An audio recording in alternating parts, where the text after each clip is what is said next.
사랑하는 성도 여러분, 안녕하세요. 7월 8일 화요일 아침입니다. 다 같이 찬송가 447장 이 세상 끝날까지 다 같이 찬양 드리시겠습니다.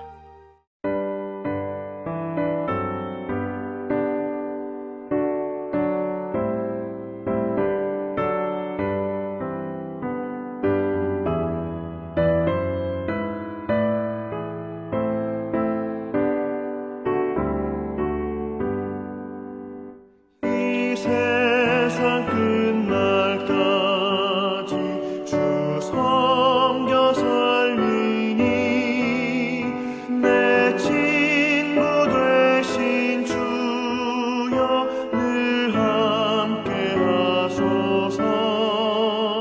주 나와 함께 하면 전쟁도 겁없고 주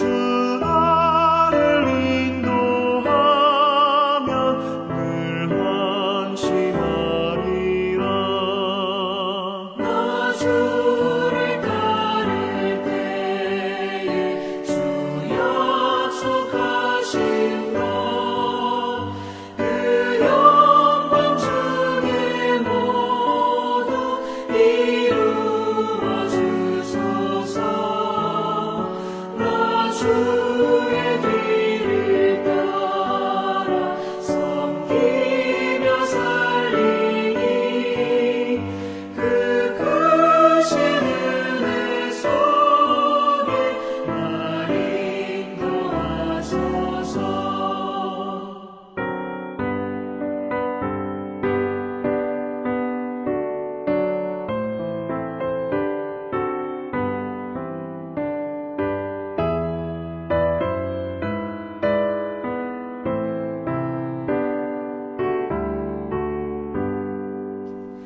이 세상 온갖 시험 내 맘을 흔들고 정악한 원수들이 압박해 있으나 주 나를 돌보시사 내 맘에 되시고 내 옆에 계신 것을 늘 알게 하소서.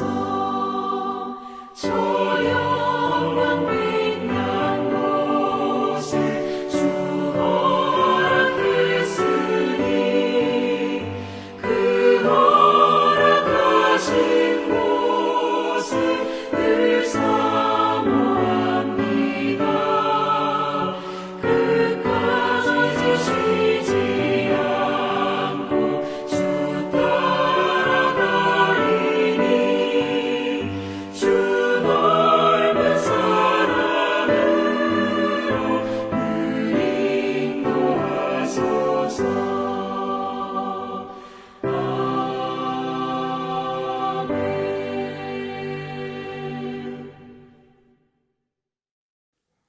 하나님께서 오늘 우리에게 주시는 말씀은 이사야 6장 6절에서 13절까지의 말씀입니다. 그때에 그 스랍 중에 하나가 부젓가락으로 제단에서 집은 바 핀 숲을 손에 가지고 내게로 날아와서 그것을 내 입술에 대며 이르되 보라 이것이 내 입에 닿았으니 내 악이 제하여졌고 내 죄가 사하여졌느니라 하더라. 내가 또 주의 목소리를 들으니 주께서 이르시되 내가 누구를 보내며 누가 우리를 위하여 갈꼬 하시니 그때에 내가 이르되 내가 여기 있나이다 나를 보내소서 하였더니 여호와께서 이르시되 가서 이 백성에게 이르기를 너희가 듣기는 들어도 깨닫지 못할 것이요 보기는 보아도 알지 못하리라 하여 이 백성의 마음을 둔하게 하며 그들의 귀가 막히고 그들의 눈이 감기게 하라. 염려하건대 그들이 눈으로 보고 귀로 듣고 마음으로 깨닫고 다시 돌아와 고침을 받을까 하노라 하시기로 내가 이르되 주여 어느 때까지니까 하였더니 주께서 대답하시되 성읍들은 황폐하여 주민이 없으며 가옥들에는 사람이 없고 이 토지는 황폐하게 되며 여호와께서 사람들을 멀리 옮기셔서 이 땅 가운데 황폐한 곳이 많을 때까지니라. 그 중에 10분의 1이 아직 남아 있을지라도 이것도 황폐하게 될 것이나 밤나무와 상수리 나무가 배임을 당하여도 그 그루터기는 남아 있는 것 같이 거룩한 씨가 이 땅에 그루터기니라 하시더라. 아멘. 오늘 말씀은 하나님께서 이사야 선지자를 부르시는 장면입니다. 보통 이사야의 소명장이라고 불리지요. 하나님께서 이사야에게 소명을 주시는 장면이 나오는 것입니다. 오늘 말씀은 66장이나 되는 이사야서를 이해하는데 굉장히 중요한 장입니다. 하나님께서 이사야를 부르신 그 목적과 이유대로 이제 하나님께서 이끌어 가시기 때문입니다. 그래서 오늘 본문을 잘 이해하면 이사야서를 큰 틀에서 이해할 수 있게 됩니다. 또한 오늘 본문이 우리에게 큰 의미를 갖는 이유는 이사야를 부르신 장면을 통해 하나님께서 우리를 어떻게 부르시고 그 부르심 가운데 어떤 의미가 있는지를 우리에게 알려주십니다. 뿐만 아니라 우리는 그 부르심에 어떻게 응답해야 할지 또한 잘 알려주고 있습니다. 오늘 말씀을 통해 나를 부르시는 하나님의 음성에 귀 기울이시고 그 음성에 순종해 가시기를 바랍니다. 하나님께서 이사야에게 환상을 보여주십니다. 그것은 하나님께서 높이 들린 보좌에 앉아 계신 것과 스랍들이 그 하나님의 영광이 온 땅에 충만하였음을 선포하고 있는 장면을 보여주시는 것입니다. 이사야는 이 모습 속에서 말할 수 없는 경외감을 갖게 됩니다. 동시에 이 거룩한 장면을 보게 된 자신의 입술이 부정함으로 말미암아 큰 심판을 받게 될까봐 두려움에 떨고 있습니다. 그때 스랍 중 하나가 숯을 입에 닿게 하고 그의 죄를 사하여 줍니다. 이 장면은 1차적으로 이사야 선지자에 관한 이야기이지만 이 모습은 장차 하나님께서 이스라엘을 어떻게 구원해 주실지를 알려주시면서 결국 하나님과 이스라엘의 관계가 어떻게 해야만 올바른 관계가 될 수 있는지를 말씀해 주십니다.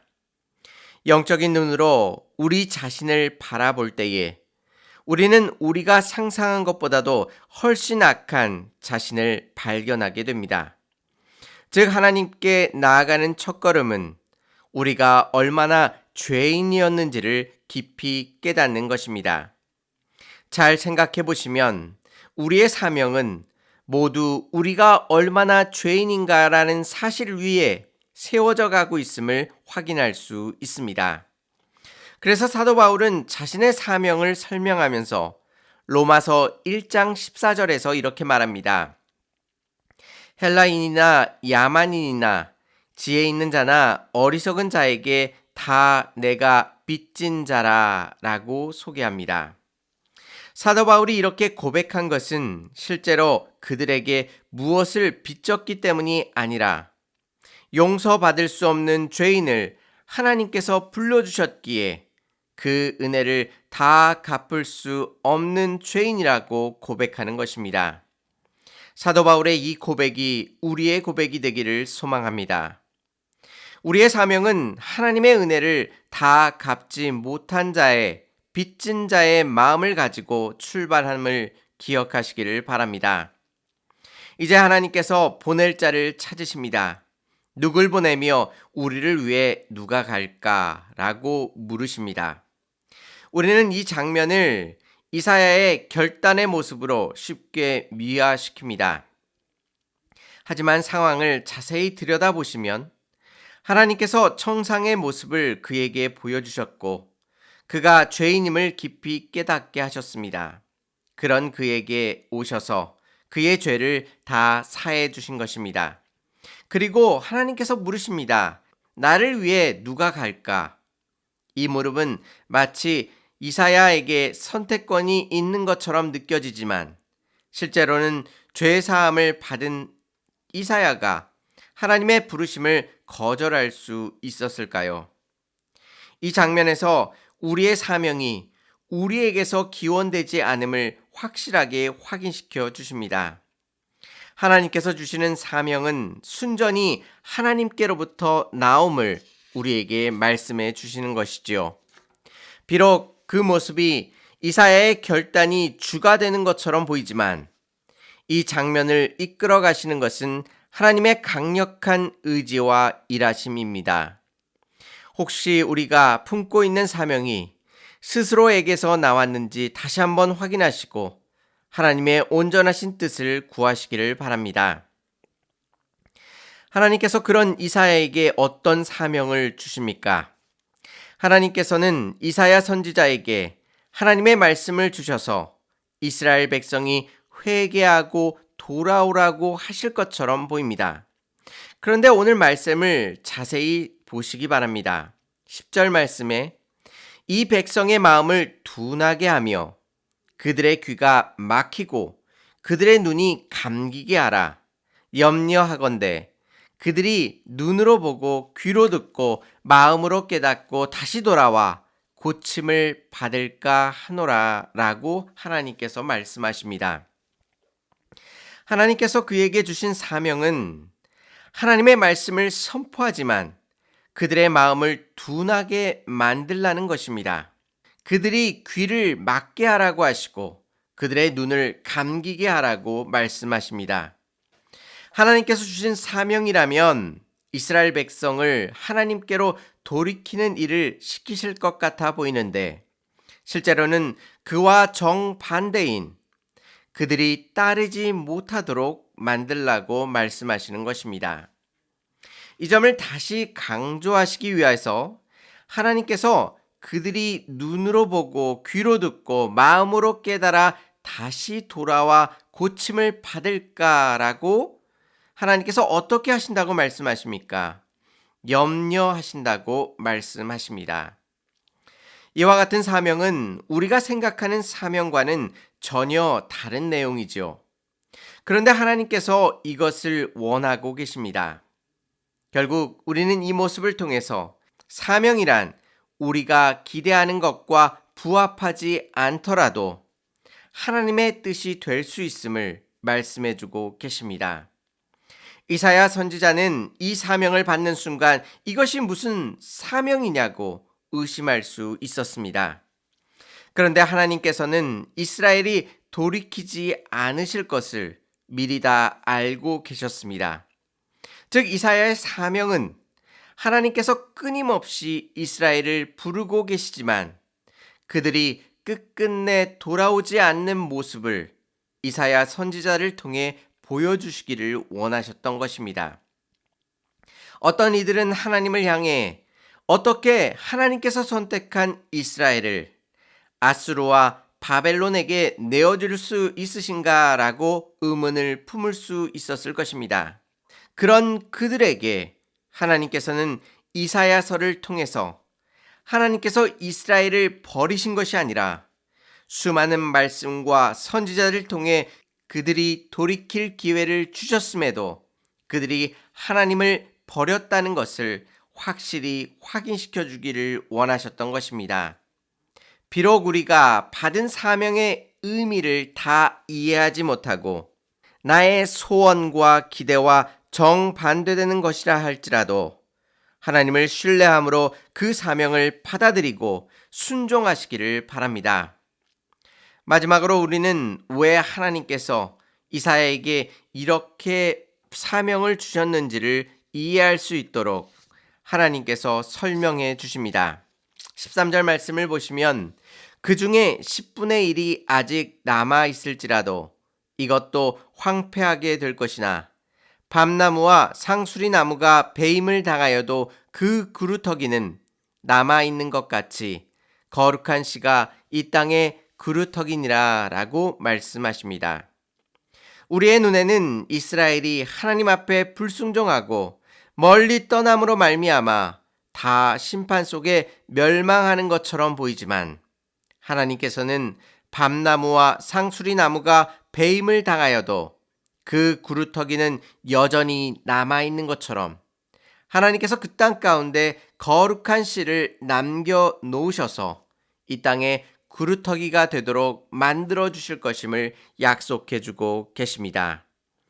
모든 것이 다 무너진 것 같아 보이는 그것 위에 하나님께서는 구루터기를 남겨 놓으심으로 말미암아 이 땅 가운데 구원의 희망을 남겨 놓으시는 것입니다.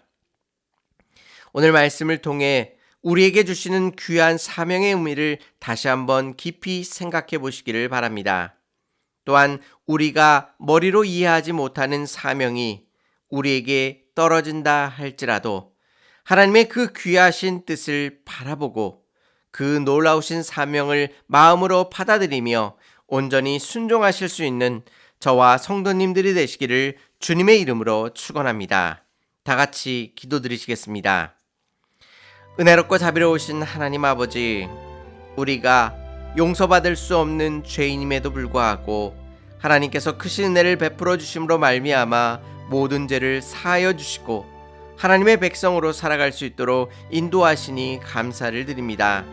이 놀라우신 은혜를 다시 한번 기억하며 우리에게 베풀어 주신 그 놀라우신 사명을 다시 한번 기억할 수 있도록 인도하여 주시옵소서. 주신 사명이 우리의 머리로 다 이해되지 못한다 할지라도 주님 앞에 온전히 순종함으로 말미암아 그 사명에 온전히 헌신할 수 있도록 인도하여 주시고 또 사명 속에 숨겨져 있는 하나님의 귀하신 뜻을 날마다 발견해 나아갈 수 있도록 인도하여 주옵소서. 오늘도 우리의 삶을 통해 이 놀라운 사명의 삶을 살아가게 하실 줄 믿사오며 예수님의 이름으로 기도 올리옵나이다. 아멘. 우리 각자에게 주신 사명을 새롭게 발견하시고 주님께 순종하시는 하루가 되시기를 바랍니다. 감사합니다.